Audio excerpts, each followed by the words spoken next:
O culto hoje vai ser maravilhoso, porque Jesus vai derramar do seu poder.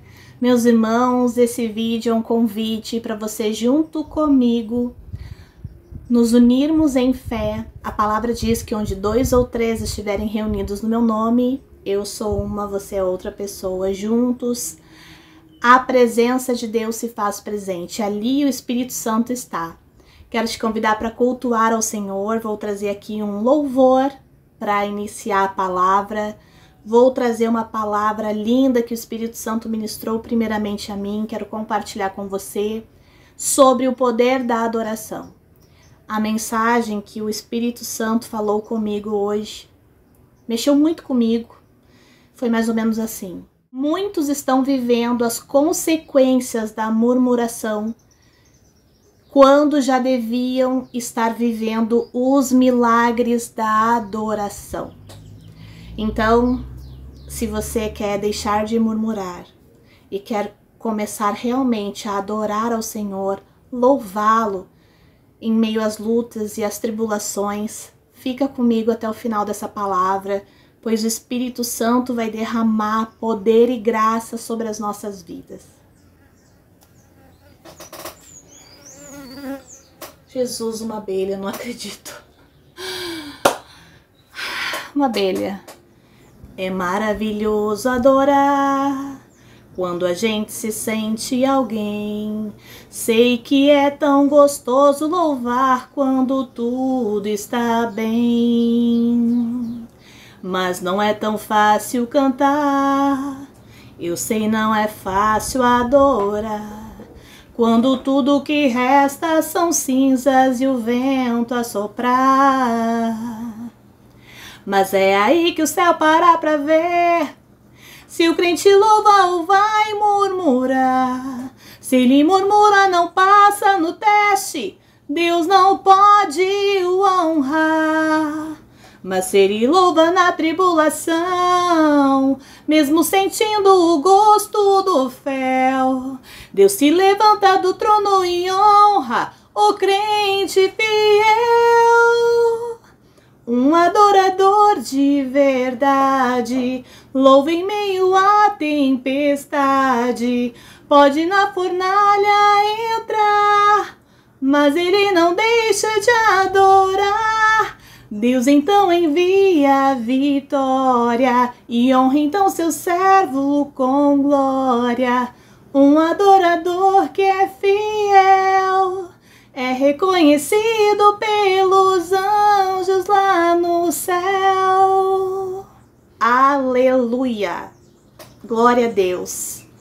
É sobre isso, é sobre adorar quando nada está bem.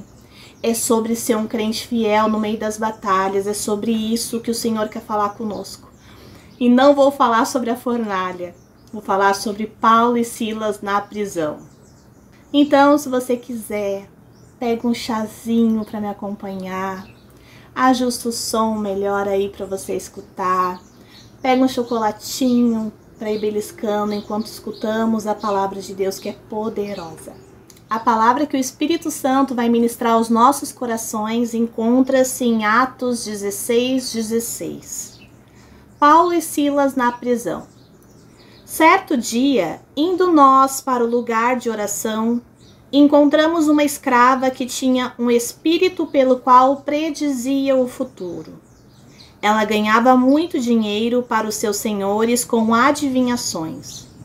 Essa moça seguia Paulo e a nós gritando: estes homens são servos do Deus Altíssimo e anunciam o caminho da salvação. Ela continuou fazendo isso por muitos dias. Finalmente, Paulo ficou indignado. Voltou-se e disse ao Espírito: em nome de Jesus Cristo, eu ordeno que saia dela. No mesmo instante, o Espírito a deixou. Percebendo que a sua esperança de lucro tinha se acabado, os donos da escrava agarraram Paulo e Silas e os arrastaram para a praça principal diante das autoridades. E levando-os aos magistrados, disseram: Estes homens são judeus e estão perturbando a nossa cidade, propagando costumes que a nós, romanos, não é permitido aceitar e nem praticar. A multidão ajuntou-se contra Paulo e Silas, e os magistrados ordenaram que se lhes tirassem as roupas e fossem açoitados. Depois de serem severamente açoitados, foram lançados na prisão. O carcereiro recebeu instrução para vigiá-los com cuidado. Tendo recebido tais ordens, ele os lançou no cárcere interior e lhes prendeu os pés no tronco. Por volta da meia-noite, Paulo e Silas estavam orando e cantando hinos a Deus. Os outros presos os ouviam. De repente, houve um terremoto tão violento que os alicerces da prisão foram abalados. Imediatamente, todas as portas se abriram e as correntes de todos se soltaram. O carcereiro acordou e, vendo abertas as portas da prisão, desembaiou sua espada para se matar, porque pensava que os presos tivessem fugido. Mas Paulo gritou: "Não faça isso, estamos todos aqui." O carcereiro pediu luz, entrou correndo e trêmulo, prostrou-se diante de Paulo e Silas. Então levou-os para fora e perguntou: "Senhores, que devo fazer para ser salvo?" Eles responderam: "Creia no Senhor Jesus e serão salvos você e os de sua casa." Aleluia, paramos por aqui. Espírito Santo de Deus, a tua palavra é santa, a tua palavra é poderosa, a tua palavra, Senhor, traz libertação e cura. Em nome de Jesus, Senhor, ministra-nos segundo a necessidade que existe em cada coração que está aqui ouvindo essa mensagem, Pai. Que após essa palavra, mais de ti esteja em nós e menos de nós, Senhor. Que nós possamos cada vez mais nos esvaziar de nós, para que o Senhor possa nos encher de ti. Em nome de Jesus, amém. Meus irmãos, esse era o cenário. Paulo e Silas fazendo a obra do Senhor, servindo a Deus. E uma mulher com um espírito que estava ali nela de adivinhação, estava atrás desses homens todos os dias, por dias.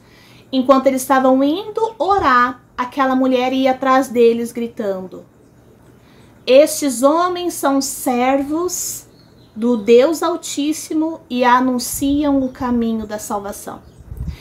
Quero começar aqui chamando atenção para algo. Essa mulher, ela tinha um espírito pelo qual predizia o futuro. Para quem não sabe, eu já tive esse tipo de espírito. Eu jogava carta e realmente tinha coisas que eu via e acontecia. Por quê? Porque os demônios, esses espíritos, eles sabem de coisas. E se eles quiserem, podem nos revelar. Mas a palavra de Deus deixa claro que Deus abomina essas práticas. Deus não se agrada de adivinhações, de jogo de cartas, de tarô. Tô falando isso porque talvez há pessoas aqui que são envolvidas ainda nisso. E não quer dizer que porque quando você escuta alguém falar e acontece, que isso é a vontade de Deus. Isso, de igual modo, é uma prática pecaminosa que nos afasta da presença do verdadeiro evangelho e da presença de Deus. E essa mulher, ela estava atrás deles falando aquilo. Esses são homens de Deus, esses homens são servos do Deus Altíssimo e anunciam o caminho da salvação. E aqui a palavra diz que ela continuou fazendo isso por muitos dias. Então, quando eles iam orar, aquela mulher ia atrás deles gritando isso, dizendo quem eles eram. Mas no versículo 18 diz: "Finalmente Paulo ficou indignado." Depois de muitos dias, Paulo se indignou. E nessa indignação, ele voltou-se e disse ao Espírito: "Em nome de Jesus Cristo, eu ordeno que saia dela." E no mesmo instante, o Espírito a deixou. Vamos começar aqui prestando atenção. É necessário, muitas vezes, situações chegarem a ponto de nos indignar. para que a gente possa nos mover e expulsar aquilo que já devia ter sido expulso há muito tempo. Não era de hoje, já fazia dias que aquela mulher estava gritando. De repente, já faz dias que você tem enfrentado lutas na sua vida, mas você ainda está suportando, você ainda está relevando, você ainda está deixando as coisas irem acontecendo, mas vai chegar o momento em que Deus vai fazer você se indignar com essa situação. E Paulo, quando indignou-se, ele virou e deu uma ordem. A nossa palavra tem poder de transformar as situações, de libertar pessoas. Aqui, uma mulher foi liberta de um demônio. E Jesus disse que ele nos daria autoridades, a mesma autoridade que Paulo e Silas tinham. Ele entregou para os filhos dele. Eu e você, que professamos a fé em Jesus Cristo, que realmente vivemos o Evangelho, temos a mesma autoridade. E hoje, em nome de Jesus, que o Senhor te mostre qual situação que tem sido um motivo de importunar a sua vida, de atrapalhar a sua vida, que você ainda está levando e você ainda não se levantou em oração e autoridade para, no poder de Jesus, no poder da palavra, retirar da sua vida, expulsar da sua vida. E ali, esses homens de Deus estavam fazendo a obra de Deus. Quantas vezes estamos servindo ao Senhor, buscando viver uma vida correta, uma vida santa, e ainda que fazendo a vontade de Deus, libertando pessoas, nós podemos passar por injustiças. Aqui, Paulo e Silas, eles foram parar na prisão. As pessoas da cidade ficaram incomodadas porque aquela mulher foi liberta. E por conta disso, a multidão ajuntou-se contra Paulo e Silas. E lhe foi ordenado pelos magistrados, pelas autoridades da época, que lhes fossem tiradas as roupas e eles fossem açoitados. Aqui nesse momento, meus irmãos, o Senhor está nos mostrando que eles foram humilhados. Ficar nu mostra o quão humilhados eles foram. Imagine você tirarem as suas roupas e não bastasse isso, ser açoitado. Sentiram dor na carne. E não bastasse serem severamente açoitados, depois disso eles foram lançados na prisão, foram presos. Eles perderam a sua liberdade. E a palavra aqui também diz que o carcereiro recebeu a instrução. O carcereiro é o homem que fica cuidando dos presos. Recebeu a instrução de ficar vigiando eles. Eles também perderam a privacidade. E muitas vezes nós, servindo a Deus, passamos exatamente por esse processo. Somos humilhados, sentimos dor na carne, dependendo da situação de luta e prova que estamos passando. Perdemos a nossa liberdade. De repente, estamos numa luta, numa prova, onde você precisa ficar dentro de um hospital cuidando de alguém, onde você precisa estar no emprego, onde não é a sua vontade estar, mas você tem que estar lá. E eles também perderam a privacidade. E essas são situações que nos incomodam muito, né? São situações difíceis.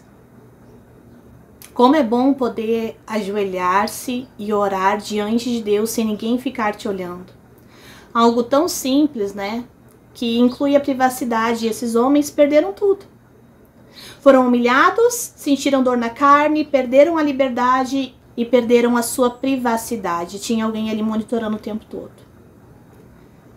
Mas a palavra que diz que por volta da meia-noite, Paulo e Silas estavam orando e cantando. Meus irmãos, Deus me mostrou muitas vezes, por muito menos, eu já não quero louvar. Já não quero nem ouvir um louvor, porque eu quero mais ficar pensando na solução do meu problema do que parar para simplesmente louvar e adorar o Senhor.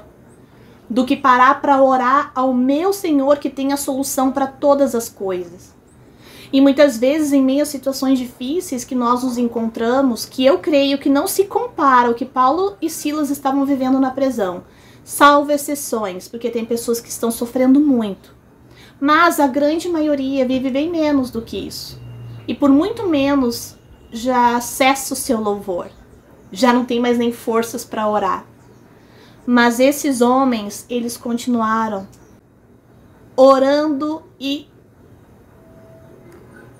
orando e cantando hinos a Deus. Os outros presos os ouviam. O carcereiro, os presos, eles não tinham privacidade. E quantos de nós aqui, muitas vezes, no seu intervalo de trabalho, não vai ler a Bíblia porque sente-se constrangido por não estar sozinho e não querer que as pessoas vejam?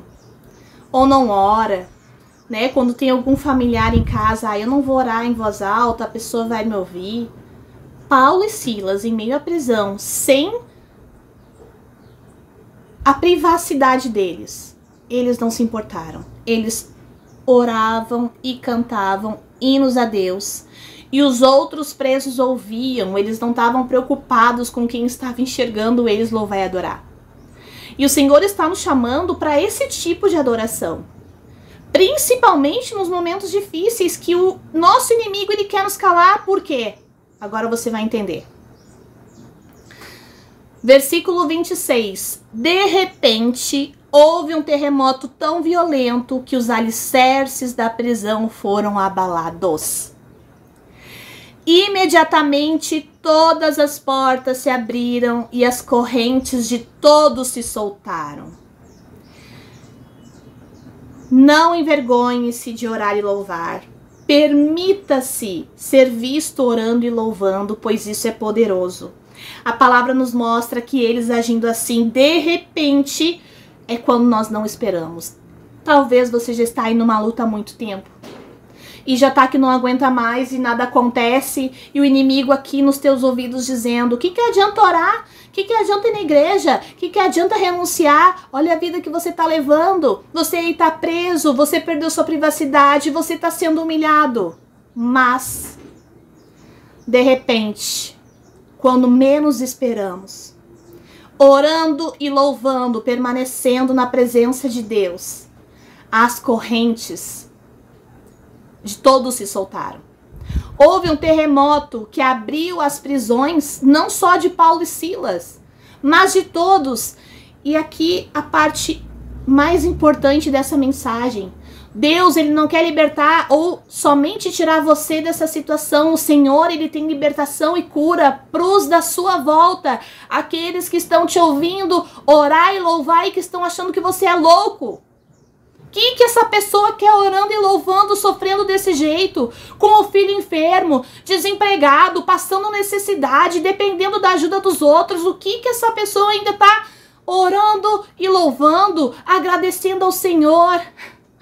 Mas de repente, aleluia, de repente, um terremoto. Um terremoto que tirou Paulo e Silas daquela situação e não só ele, os da volta. Com certeza aquelas pessoas que viram aquilo ali não foram mais os mesmos, e assim vai ser na sua vida, meu querido. Se hoje você encontra-se aqui como Paulo e Silas na prisão, servos de Deus, presos injustamente, em situações que não escolheram estar. A prisão aqui representa tantas coisas, situações que você não escolheu estar, situações que te conduziram para esse momento. Mas, de repente, Deus fez algo. De repente, e o inimigo ele quer o quê? Ele quer cessar a tua adoração, cessar o teu louvor, porque ele sabe que Deus já deu a vitória. A palavra de Deus diz que em Cristo somos mais que vencedores, a vitória vem, mais tempo, menos tempo, o tempo é do Senhor. Ele sabe o tempo certo para todas as coisas. E daí podemos olhar na palavra José. José passou praticamente 13 anos, luta atrás de luta. Quem olhava para a vida de José, que foi vendido pelos seus irmãos, virou escravo, foi preso injustamente, acusado de ter tentado abusar da esposa lá do chefe dele. Ele provavelmente também pensou, meu Deus, o que eu estou vivendo? Na palavra não fala, mas certamente ele passou por conflitos, mas ele permaneceu no Senhor. E praticamente 13 anos depois, Deus de repente deu uma reviravolta naquela situação e colocou José como governador. Eu sei que aqui você não está buscando ser governador, você só quer sair dessa prisão e Deus vai te tirar e vai tirar você e os da sua volta. E aos que testemunharam esse milagre que aconteceu na vida de Paulo e Silas, aqui a palavra diz que O carcereiro entrou correndo, trêmulo, prostrou-se diante de Paulo e Silas. O carcereiro estava com medo de morrer, pensou que os presos tinham fugido, mas nada disso tinha acontecido. Paulo e Silas falaram com os presos, ou seja, falaram com pessoas sem entendimento que os ouviram. Deus nos dá sabedoria para conduzir situações e falar com pessoas que a gente menos espera, que a gente menos imagina. É a capacitação do Espírito Santo. E aqui diz que, então, esse carcereiro perguntou: senhores, que devo fazer para ser salvo? Sabe aquela pessoa que você está orando, pedindo e clamando ao Senhor: Deus, salva o fulano, salva o ciclano, Senhor.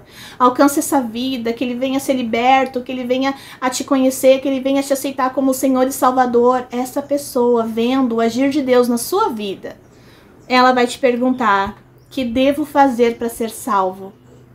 E qual será a nossa resposta? Tão simples. Tão simples é pregar o evangelho. Nós colocamos tantos empecilhos de testemunhar o que Jesus faz na nossa vida. Eles responderam: creia no Senhor Jesus e serão salvos, você e os de sua casa. Creiam no Senhor Jesus e serão salvos, você e os de sua casa. Jesus disse: ide e sejam minhas testemunhas. Testemunho que Deus tem feito na sua vida, desde pequenas coisas até grandes coisas. Muitas vezes o diabo ele vem dizer assim: tu vai falar isso? Tão insignificante isso que Deus fez. Mas de pequenos milagres, corações são impactados. Eu tenho muitos pequenos milagres que sempre que eu contei e que me veio pensamentos: tu vai falar isso? Coisa idiota. Vem pensamentos assim: que coisa idiota, tu vai falar isso? O que vão pensar de ti? Mas quando eu testemunhei, são testemunhos que eu dei que as pessoas nunca mais esqueceram. Eu vou te contar um aqui pra você entender do que eu tô falando. Eu precisava de um shampoo e condicionador e eu não tinha dinheiro pra comprar um bom shampoo e condicionador. A recém tinha conhecido Jesus, ainda estava nos primeiros passos da fé, orando por coisas mínimas. E eu quero te dizer, não perca isso de orar a Deus por coisas mínimas. Tudo que você precisa, coloca diante de Deus em oração. E eu lembro que eu nem orei, mas eu falei com Deus. E orar é falar com Deus, mas quando eu falo nem orei, eu digo que eu não me ajoelhei e pedi formalmente em oração. Eu estava orando sem cessar, eu estava falando com Deus enquanto eu estava no meu local de trabalho, num balcão, no aeroporto. E eu lembro que eu olhei no balcão meu cabelo e disse assim: ai, eu preciso de um shampoo bom, de um condicionador bom. Quem é mulher aqui sabe a diferença que faz. E eu pensei: mas eu não tenho dinheiro. Meus queridos, passou uns minutos, me chega um homem no meu balcão e diz assim: moça, eu tô indo viajar e não me deixaram entrar com isso aqui. Pode ficar pra ti, eu só não posso entrar lá e eu não vou botar no lixo. E ele me entregou uma embalagem com algo tudo bem fechadinho. Confesso que eu fiquei até com medo de abrir. Meu Deus, será que é um louco? Será que é uma bomba? Será que é um veneno, né? A gente já fica todo receoso, assim, preocupado. E quando eu abri, era um shampoo e um condicionador. Algo tão pequeno, para muitos tão insignificante, mas para mim, que tinha falado com Deus há minutos atrás, foi impactante. Deus me mostrou que cuida de mim nos detalhes. E para quem pensa que Deus não gosta que você use um colarzinho, um brinquinho, também já passei por fase que eu não tinha dinheiro para comprar um brinco. E eu, né, ai Deus, eu queria tanto comprar um brinco, eu passava assim pelas lojinhas de bijuteria. Um dia eu vou ter dinheiro para comprar joia de verdade. Mas eu passava pelas lojinhas de bijuteria, queria um brinquinho e não tinha dinheiro para comprar. Mas deu uns 2, 3 dias, eu sendo fiel às minhas contas e não comprando aquilo que eu não podia. Uma amiga minha chamada Desirê, Desi, se tu assistir esse vídeo, te amo, minha amiga. Ela chegou no serviço e disse assim: Camila, tava fazendo uma limpa lá em casa e esses brincos eu não uso mais, tu quer pra ti? Me trouxe vários brincos lindos e me deu. Um Deus que se preocupa com o brinquinho que você vai colocar na orelha. Já aconteceu isso com o perfume, de eu querer um perfume e eu ganhar um perfume, de eu querer comer algo e eu ganhar aquela coisa que eu queria comer. Não sou miserável, gente, mas sou uma pessoa que trabalha para pagar as contas e tem momentos que eu não posso comprar o que eu quero, porque eu preciso pagar as contas. E Deus, nesses detalhes, me mostrou como Ele cuida de nós. e como nós devemos orar e falar mais com o Senhor, pedir realmente aquilo que nós precisamos. E agora, buscando finalizar essa palavra, a adoração tem poder de libertar. Enquanto a murmuração é como se fosse uma oração ao nosso inimigo, provando a nossa insatisfação, a nossa falta de fé, a nossa falta de confiança em Deus, porque é isso que acontece quando nós murmuramos. Estamos provando com a boca que não confiamos de que Deus é soberano e de que Deus tem o melhor para nós. E enquanto nós adoramos ao Senhor em meio às lutas, às situações difíceis, estamos provando para Deus e toda a potestade quem é o Senhor da nossa vida e de que nós confiamos no Senhor. E eu quero te lembrar que fé agrada o coração de Deus. Fé move Deus. Não é o nosso choro, não é o nosso esperneio, é a nossa fé. Há quanto tempo você não coloca um louvor aí na sua casa para você louvar o Senhor de todo o seu coração, ainda que em meio às lutas, ainda que em meio a dispensas quase vazias, a dívidas impagáveis? Há quanto tempo você não faz isso? Coloque um louvor, louve ao Senhor. A palavra de Deus diz que Deus habita no meio dos louvores do seu povo. Ai, cara, eu tô sozinha aqui. Não tá, é você e o Espírito Santo. Louve ao Senhor, deixe Deus trabalhar nessa situação e lembre que enquanto Paulo e Silas oravam e cantavam hinos a Deus, houve um terremoto, de repente aconteceu algo assustador, de repente algo vai acontecer e você vai ficar assim, que desgraça. Foi para abrir a cela, foi para libertar pessoas. Confie no poder da adoração e do louvor a Deus. Amém? Se essa palavra te abençoou, compartilha ela com alguém. Inscreva-se nesse canal se você ainda não é inscrito. E querendo Pai, até um próximo vídeo.